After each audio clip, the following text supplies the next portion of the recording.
Astro தமிழன் channel மூலம் உலகம் முழுவதும் வாழும் நமது சகோதர சகோதரிகளுக்கு அன்பான வணக்கங்களும் நல்வாழ்த்துக்களும்.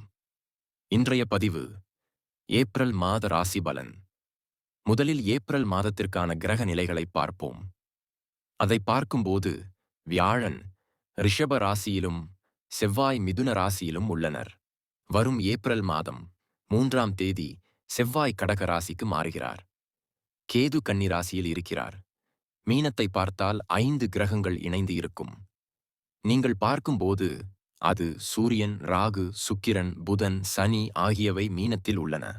இந்த 5 கிரகங்களையும் பார்க்கும்போது 7ஆம் தேதி, அதாவது ஏப்ரல் 7ஆம் தேதி புதன் தோஷம் விலகும். அதேபோல் சுக்கிரனும் தன் தோஷங்கள் விலகும். ஏப்ரல் 13ஆம் தேதி ஏப்ரல் மாதத்தில் சூரியன் நகரும். 14ஆம் தேதி மீன ராசியில் இருந்து மேஷம் ராசிக்கு மாறுகிறது. எனவே இந்த ஏப்ரல் மாதத்திற்கு என்ன மாதிரியான பலன்கள், நன்மைகள், தீமைகள், என்ன செய்யலாம், என்ன செய்யக்கூடாது, எந்த வகையான கடவுள் வழிபாடு பொருத்தமானது என்று நாம் இந்த பதிவில் விரிவாக பார்க்கப் போகிறோம். அதற்கு முன் நீங்கள் எங்கள் சேனலை முதல் முறையாக பார்க்கிறீர்கள் என்றால் மறக்காமல் சப்ஸ்கிரைப் செய்யவும். மகர ராசி அன்பர்களே, இந்த ஏப்ரல் மாத பலன்கள் என்னவென்று பார்த்தால் 7ஆம் வீட்டில் உள்ள சனி இந்த மாதம் பூரண விமோசனம் பெறுகிறார். அதுபோல 9ஆம் அதிபதியும் 10ஆம் அதிபதியும் இணைந்து தர்ம கர்மாதிபதி யோகம் பெற்று தனாதிபதி பாக்கியஸ்தானத்தில் பார்க்கப்படுகிறார். நல்ல ஏற்பாடு. நல்ல ஆசீர்வாதம் கிடைக்கும். நீங்கள் நினைத்திருந்த பாக்கியம். அப்படியானால் குடும்பத்தில் என்ன மகிழ்ச்சி மற்றும் மகிழ்ச்சி. இந்த ஏப்ரல் மாதம் கண்டிப்பாக மகர ராசி அன்பர்களுக்கு நல்ல பலன்களை தரும் மாதமாக இருக்கும். அப்போது உங்கள் ராசி அதிபதி, அதாவது உங்கள் ராசி அதிபதி எங்கே இருப்பார்? முயற்சி ஸ்தானமான 3ஆம் இடத்தில் அமர்ந்து சனி 3ஆம் இடத்தில் இருக்கிறார். இது ஒரு நல்ல ஏற்பாடு. அப்படியானால் உங்களுக்கு செல்வத்தை தரக்கூடியவர் சனி. செல்வத்திற்கு அதிபதி 2ஆம் இடத்தில் அமர்வார், அதுவும் குருவின் வீட்டில். மகர ராசி அன்பர்களுக்கு நிச்சயம் இது நல்ல மாதமாக இருக்கும். குறிப்பாக கடந்த 7½ ஆண்டுகளாக தொழில், வேலை, குடும்பம், தனிப்பட்ட விஷயங்கள், கடன்கள், எதிர்ப்பு, போட்டி, பொறாமை என சில விஷயங்களில் நல்ல அனுபவம் கொடுக்கப்பட்டது. இந்த 7½ வருட அனுபவத்தின் மூலம் இப்போது இந்த ஆண்டு, இந்த ஏப்ரல் மாதம் முதல் இந்த மகர ராசி அன்பர்களுக்கு முதல் தன்னம்பிக்கை இருக்கும். அதாவது இதுவரை தன்னம்பிக்கை இல்லாமல் ஓடிக்கொண்டிருந்தார். மகர ராசிக்காரர்களுக்கு ஏதோ நடக்குது என்று நினைத்துக்கொண்டு உற்சாகத்தை கொடுக்கக்கூடிய மாதமாக இருக்கும். உங்கள் ஜாதகம் 3ஆம் இடத்தில் இருந்தாலும், குரு 5ஆம் இடத்திலும், 5ஆம் அதிபதி 3ஆம் இடத்திலும் அமர்ந்து 9 மற்றும் 10ஆம் அதிபதிகள் ஒன்றாக இருந்தாலும் இது ஒரு அற்புதமான மாதம். இந்த மாதம் நீங்கள் தொட்ட காரியங்கள் வெற்றியடையும். வாய்ப்புகள் உருவாகும். பயணங்கள் வாய்ப்புகளை உருவாக்கும். நீங்கள் தொலைதூர நாடுகளுக்கு பயணம் செய்யும் அதிர்ஷ்டம். இது ஒரு காலகட்டம் என்று உறுதியாகச் சொல்வேன். தொலைதூர நாடுகளுக்குச் செல்ல வேண்டும். ஆனால் நீங்கள் இப்போது அனைத்து முயற்சிகளையும் எடுக்கப் போகிறீர்கள். விசாவிற்கு விண்ணப்பித்தல், வெளிநாட்டு வேலைக்கு விண்ணப்பித்தல். எனவே நான் இங்கே இருக்கிறேன். அப்படியானால் அது நடக்கும். உங்களுக்கு யோசனைகளைத் தரும் மாதமாக இருக்கும். அதனால் என்ன நடக்கப் போகிறது? 8ஆம் அதிபதி 3ஆம் இடத்தில் இருக்கிறார். சூரியனும் அங்கே இருக்கிறான். 3ஆம் வீடு 8ஆம் வீட்டிற்கு இணைக்கப்படும்போது யாருக்காகவும் ஜாமீன் பத்திரத்தில் கையெழுத்திடக்கூடாது. அந்த இடத்தில் கொஞ்சம் கவனமாக இருந்தால் போதும். இம்மாதம் 14ஆம் தேதி வரை இருக்கும். அதன் பிறகு 4ஆவது வீட்டிற்கு செல்லும். 8ஆம் வீட்டு அதிபதி 4ஆம் வீட்டிற்குச் செல்லும்போது இந்த வாகனத்தை, குறிப்பாக இரவு பயணங்களை தவிர்ப்பது நல்லது. அதை மனதில் வையுங்கள்.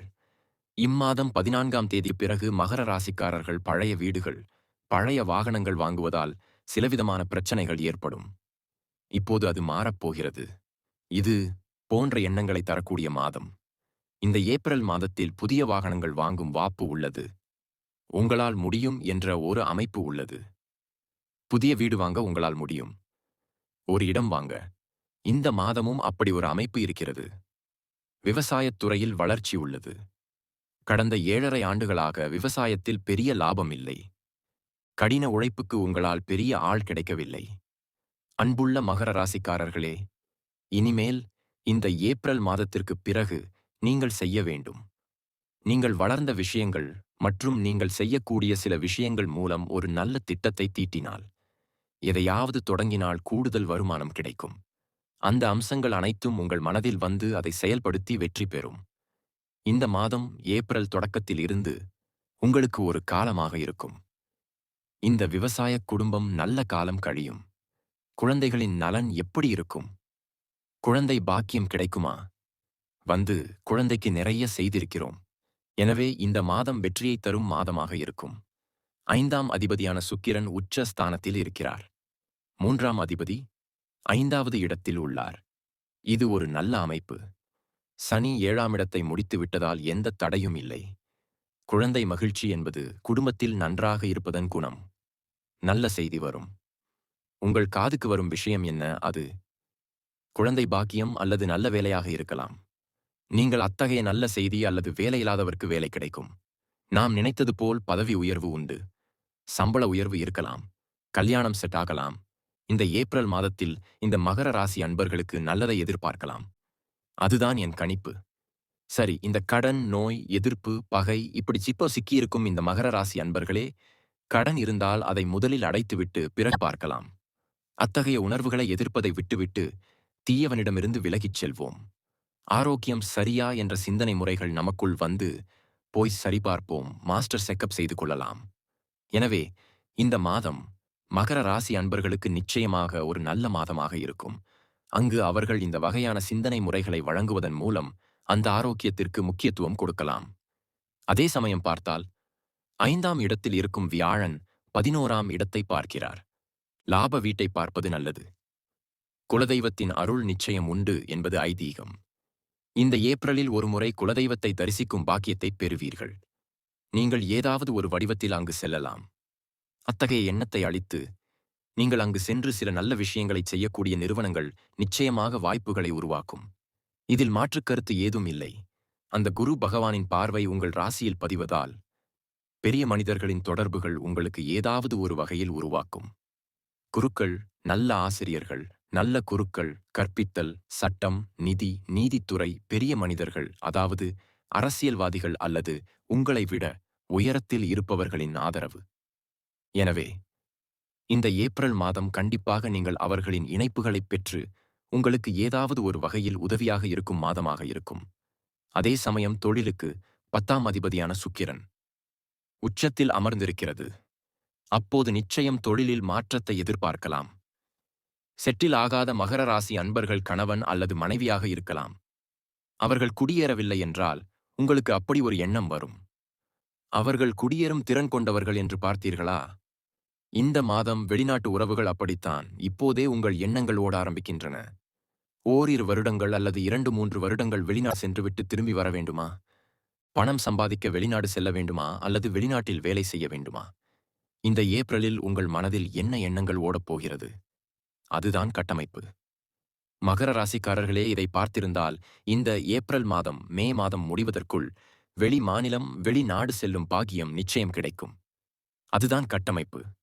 அதே சமயம் ஆன்மீகச் சிந்தனைகள், ஆன்மீக அபிலாஷைகள், அர்ச்சகர்களுடன் தொடர்புகள், கோயில் திருப்பணிகளுக்கு பணம் செலவு செய்தல், பொதுநலப் பணிகளில் ஈடுபடுதல், இந்த வகையான கட்டமைப்புகள் உங்களை புரிந்து கொள்ளும். நீங்கள் இல்லை, கடந்த 7.5 வருடங்களாக எதிர்பார்த்த புகழ், பட்டம், பதவி ஏதோ தவறு நடந்துவிட்டது. இந்த ஆண்டு நீங்கள் நிச்சயமாக பதவி கௌரவத்தை எதிர்பார்க்கலாம். அதற்கான முன்னோட்டம் உள்ளது.